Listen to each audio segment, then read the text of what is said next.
मेरी लाइफ में जो एक्सपेक्टेड नहीं था। मतलब किसी इंसान के साथ में कोई बिजनेस कमिटमेंट हुई, राइटिंग में एग्रीमेंट भी हो गया, उसके बाद में वो इंसान बैकआउट कर गया, थोड़े से पैसे मार लिए, तो ऐसा कुछ हुआ जिसकी वजह से अंदर गुस्सा आया। गुस्सा कब आता है हमें? जब हम जो एक्सपेक्ट कर रहे होते हैं वैसा नहीं होता है, या फिर कुछ ऐसा होता है जो हमें पसंद नहीं है, चाहे वो प्रॉब्लम इतनी बड़ी नहीं है। यानी कि ये जो मैं अपनी सिचुएशन से रिलेट करके बता रहा हूं, मेरे स्टैंड पॉइंट से देखोगे तो वो फाइनेंशियल लॉस बहुत बड़ा नहीं है, छोटा सा है, लेकिन उसकी वजह से गुस्सा बहुत बड़ा है क्योंकि उस इंसान ने धोखा दे दिया। मतलब इसके पीछे क्या है? एक एक्सपेक्टेशन है मेरी कि वो इंसान इस तरीके से एक्ट करना चाहिए था और उसने नहीं किया, कुछ अनफेयर हुआ मेरे साथ में। तो जैसे ये फीलिंग आती है कि मेरे साथ में कुछ अनफेयर हो रहा है तो गुस्सा आता है हमें, यहां से गुस्से की शुरुआत होती है। अब इसको आराम आराम से देखना क्या होता है, मैं आपको बिल्कुल एग्जैक्ट बताता हूं। ब्रेन के लेवल पे आप सबके साथ में ऐसा होता है, बट आप कभी बैठ करके इस चीज को ऑब्जर्व नहीं कर पाते हो। मैं मतलब डेली आप मान के चलो आधा से 1 घंटा 2 घंटा बैठता हूं और वहां पर बैठ करके आराम से ऑब्जर्व करता हूं कि मेरी ब्रेन में क्या चल रहा है। तो मैंने क्या देखा कि ब्रेन में बहुत ज्यादा प्रेशर क्रिएट हुआ पड़ा है। मतलब एक एनर्जी है जो बहुत तेजी से चल रही है और उस वक्त मन कर रहा था कि किसी भी तरीके से इससे मैं फ्री हो जाऊं। मतलब उस टाइम पे उस सेंसेशन को कंट्रोल करना वाज नेक्स्ट टू इम्पॉसिबल। तो मेरा मन क्या कर रहा था कि उस इंसान को फोन मिलाऊं और अपने अंदर की जितनी भड़ास है सारी निकाल दूं। बट मैंने क्या किया, ये करने की बजाय I sat with that sensation और मैंने उसको देखना शुरू किया और मैं देखता रहा नियर अबाउट आधा पौना घंटे तक, और उसके बाद में वो धीरे धीरे डिसॉल्व हो गई। तो क्या होता है कि वो जो प्रेशर बिल्ड होता है ना अंदर, तो वो किसी भी तरीके से बाहर आना चाहता है, और जब वो बाहर आना चाहता है तो वो कई बार होता है कि उस इंसान पे बाहर आ सकता है और कई बार नहीं आ सकता है। मान लो वो इंसान आपसे पावरफुल पोजीशन में है, या मान लो कि अगर आपको पता है कि ये गुस्सा अभी उस इंसान के ऊपर बाहर आया तो आपको कोई बहुत बड़ा नुकसान हो जाएगा, तो अब वो कहीं और निकलता है। तो मैंने एक चीज यहां पर सीखी कि जब भी कभी इस तरह की एनर्जी अंदर क्रिएट हो, यानी कि गुस्सा आए, अभी एनर्जी इस लेवल तक पहुंची कैसे? शुरू हुई थी बहुत ही छोटे से थॉट से कि कितना घटिया आदमी है। बस इतना छोटा थॉट था जो सुबह से रात तक आप लोगों के माइंड में आता है, लेकिन आप इसको ऐसा समझते हो कि ये तो कुछ भी नहीं है, बोलते ही रहते हो सुबह से रात तक। और ये छोटा सा थॉट कितनी जल्दी बड़ा होता है, you can't even imagine in the wildest of your dreams. तो एक हल्का सा थॉट आया था अंदर, यानी मैंने अपने आप को बोला था कि कितना घटिया आदमी है, ऐसे कैसे कर सकता है। और वो थॉट आ तो गया, बट उसको निकालने का कोई तरीका नहीं है, वो कंटिन्यू हो गया। मैं अपने और काम कर रहा था, लेकिन बैक ऑफ द माइंड वो चल रहा था। तो जितना वो थॉट आ रहा था, मैं उसके बारे में ऐसे लोगों से बात कर रहा था जो कि मेरी तरफ थे, और वो सब मुझे सपोर्ट कर रहे थे, हाँ हाँ हाँ बड़ा घटिया आदमी है। तो वो थॉट और पक्का हो गया, तो मुझे वैलिडेशन मिल गया कि मैं सही सोच रहा हूं। अब अगर मैं सही हूं और सामने वाला गलत है, और 10 बंदे मेरे आसपास वाले कह रहे हैं कि वो गलत है और तू सही है, तो वो तो थॉट और पक्का हो गया। अब वो थॉट बहुत तेजी से घूमने लग गया। ये पूरी प्रोसेस चली थी आई थिंक 2 से 3 दिन, उसके अंदर अंदर ये काम हो गया था। और फाइनली 2-3 दिन बाद में जा करके मुझे खुद भी नहीं पता लगा कब मैं एक ऐसी सिचुएशन में बैठा था जहां पर कि मेरे को हेडेक हो रहा था और ब्रेन में इतनी तेजी से वो सेंसेशन चल रही थी, जिस टाइम पे I was in a kind of a situation कि अगर वो मेरे सामने होता इंसान तो पता नहीं क्या हो जाता। अगर मेरी जगह कोई और होता तो वो पक्का रिएक्ट कर देता, वहां पर नहीं करता कहीं और कर देता और कुछ ना कुछ रायता फैलाता। क्योंकि जैसे ही आप रिएक्ट करोगे इस स्टेट में विच इज एंगर, तो बाहर क्या निकलेगा? एंगर। तो वो जो एनर्जी होगी जहां भी जाएगी, जिससे भी जाकर के टकराएगी, वहां से सामने से एक रिएक्शन आएगा। जैसे ही रिएक्शन आएगा आपको और गुस्सा आएगा। यानी उस गुस्से में अगर मैं उस इंसान को मैसेज कर देता कि तू ऐसा कैसे कर सकता है, तू कितना घटिया आदमी है, ये है वो है, कुछ ना कुछ रायता मैं जरूर फैलाता, तो सामने से कुछ ना कुछ रिएक्शन आता, और रिएक्शन आते ही मेरी जो साइकिल है ये और स्ट्रांग हो जाती, गुस्सा और बढ़ जाता, फिर मैं कुछ और बड़े लेवल पर रिएक्ट करता, फिर सामने वाला भी बड़े लेवल पर रिएक्ट करता। तो मैंने उसको बर्दाश्त कर लिया, उस इंसान को नहीं, अपना ही जो थॉट था जिसकी वजह से वो फीलिंग्स, इमोशंस, सेंसेशंस ट्रिगर हो रही थी, उसको देख लिया आराम से बैठ करके, और मन कर रहा था उस वक्त कुछ करने का, लेकिन कुछ नहीं किया। And next day everything was normal. अगर वो बंदा आपको दोबारा फिर से मिल जाए तो? अब अगर वो मिल जाए तो कोई दिक्कत नहीं है, क्योंकि उस प्रॉब्लम को सोल्यूशन निकल गया अगले दिन।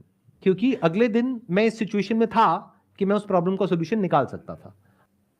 आराम से बैठ करके इस चीज़ को देख पा रहा था कि अगर ऐसा हो भी गया तो इसका मतलब ये नहीं है कि एक इंसान चोर है तो पूरी दुनिया चोर है, या एक इंसान घटिया है तो सभी घटिया है। ये गलती हम कर बैठते हैं, और उसकी वजह से क्या होता है, हमारा पूरा वर्ल्ड व्यू चेंज हो जाता है।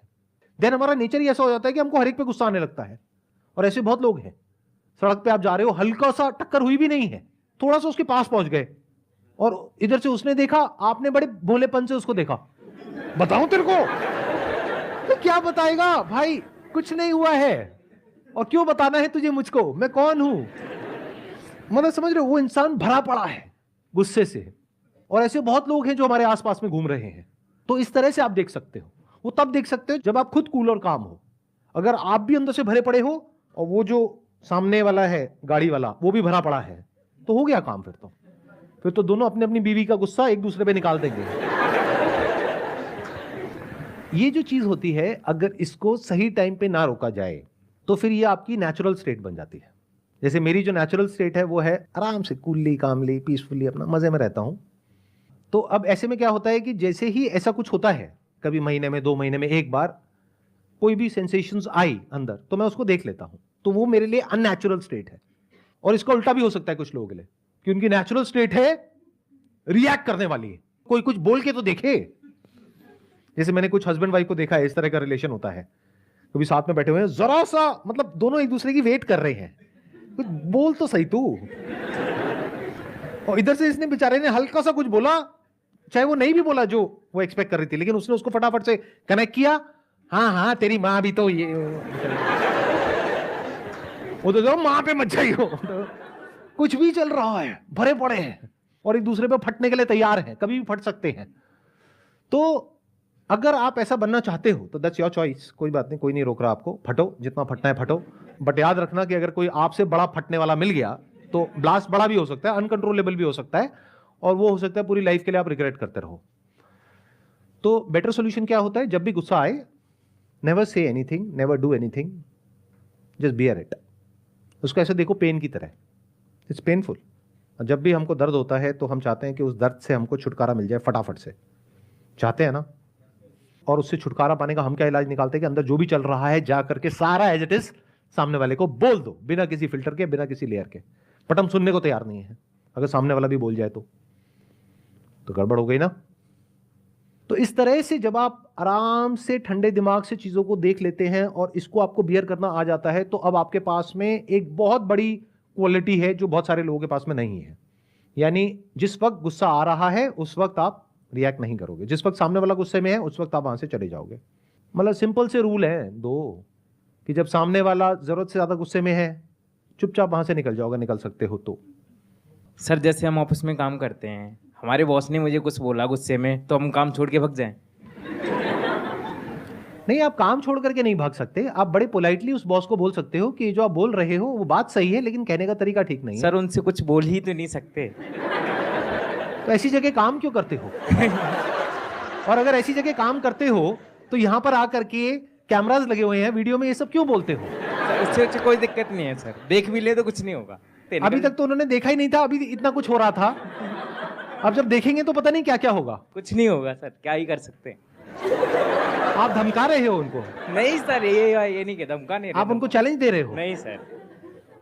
और कुछ कहना चाहते हो या हो गया? इससे ज्यादा और क्या ही कह सकते हैं। ये पार्ट आप रखना चाहेंगे वीडियो में, एडिट कर दें हम? तो सर कोई दिक्कत नहीं। कोई दिक्कत नहीं है? नहीं सर। सर आपने कहा कि मतलब आप गुस्से को मतलब एज अ पेन मतलब ले लो, और फिर आप नेक्स्ट डे मतलब अगर उस बंदे से दोबारा मिलते हैं तो आप उसको कुछ नहीं कहोगे, बट ऐसा भी होता है फिर आप उस पर कभी ट्रस्ट नहीं कर सकते।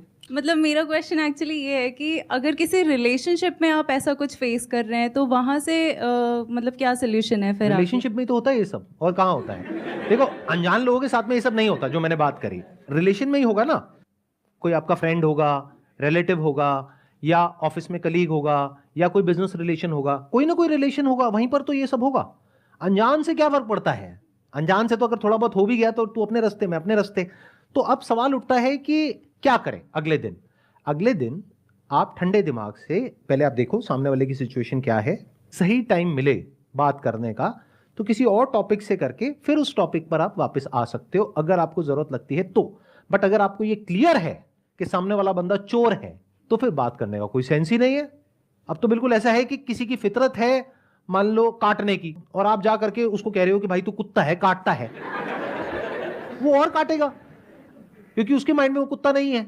समझ गए ना मैं क्या कहना चाह रहा हूं? राइट। मैं इनडायरेक्टली बोल रहा हूं क्योंकि किसी इंसान को कुत्ता बोलना अच्छा नहीं लगता, गाली होती है। तो एक्चुअली मतलब मैं जैसे जो बहुत क्लोज रिलेशनशिप्स होते हैं जहाँ से आप इजीली आउट मतलब अपनी आपके पास ऑप्शन नहीं है कि आप एकदम बाहर निकल जाओ, क्योंकि बहुत सारे सेंटिमेंट्स, बहुत सारे लोगों के इमोशंस जुड़े होते हैं। Like I am talking about husband और वाइफ का जो रिलेशन होता है, अगर वहाँ पे कॉन्स्टेंटली ऐसी चीज़ें हो रही हैं कि आप आगे फिर उन पे ट्रस्ट नहीं कर पा रहे हो, तो उस सिचुएशन में क्या करना चाहिए?